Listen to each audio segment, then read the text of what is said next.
Day 105 na tayo. Eto. I-walk through ko kayo kapag may nag-order online sa amin. Ito mga hinanda ko na to eh.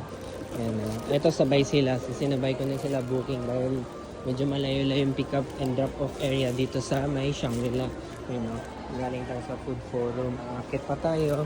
And then lalabas pa tayo. And then maglalakad pa tayo. Kaya sinabay ko na sila para isang biyahe lang.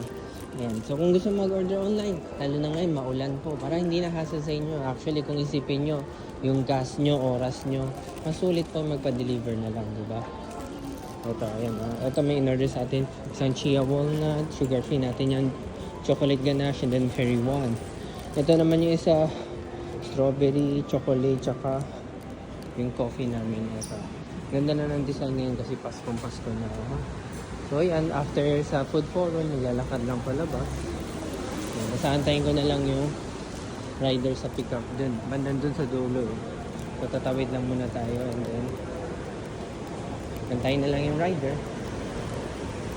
Yan, sa mga gusto mag-order, DM nyo lang ako. Yung link nasa bio naman. Mag-comment kayo sa video na to para ma-replyan ko kayo and then masendan ko kayo ng link namin. Kung ayaw nyo po sa website namin, pwede rin naman tayo sa manual ordering. Just message me, send ko menu, send ko yung payment options.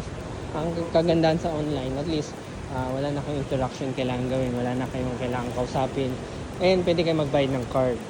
Kasi pag manual, meron din card for online pero it's not as smooth sa website. Kasi yung website kaya ako ginawa para smooth na lahat ng transaction. Card man, bank transfer, QRPH, any e-wallets. Yan, antayin na lang natin. Dito na. So paglabas natin ng mall, yan, nalakad lang tapos tatawid pa tayo dito. Ngayon, maulan ngayon kaya mga naka-raincoat sila. Kasi naabangan ko na lang yung rider dito. Isa yan dito. Antayin natin. Baka magtatanong-tanong ako kung siya ba yun. Antayin natin. Lalamove, sir? Ay, oo, opo. Ikaw yung tumatawag ngayon, sir? Isa lang dito, sir. Ito lang sa'yo, sir. Papuntang Maynila ba to? Ito lang sa'yo. Yung isa sa pagpunta, sir? Tagigi. Out of the way. Sasabihin ko nga sana sabay sa'yo eh.